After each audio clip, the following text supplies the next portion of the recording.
புலம்பல். உணவைதான் சாப்பிட்டேன், எப்படி மலமானது? உயிரோடு தானே இருந்தேன், எப்படி இறந்து போனேன்?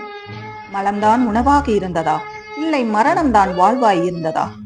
இன்னும் இழுத்து கொண்டிருக்கிறானே, செத்து தொலையவில்லையே என்று மனைவியும் சுற்றமும் பேசிய போது என்னை 100 ஆண்டு வாழ்க என வாழ்த்தியது நினைவுக்கு வந்தது. இதுவரை எனது கோடாரியால் நான் எனது வேரையல்லவா வெட்டியிருக்கிறேன்.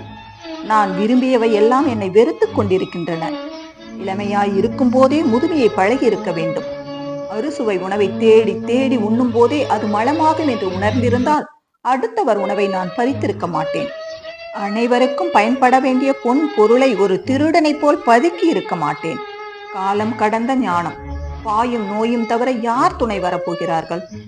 இறந்தாலும் எனக்காக யார் அழப்போகிறார்கள்? பிணமான பின் இந்த மாளிகையும் பணமும் எனதென்று நான் சொந்தம் கொண்டாட முடியுமா?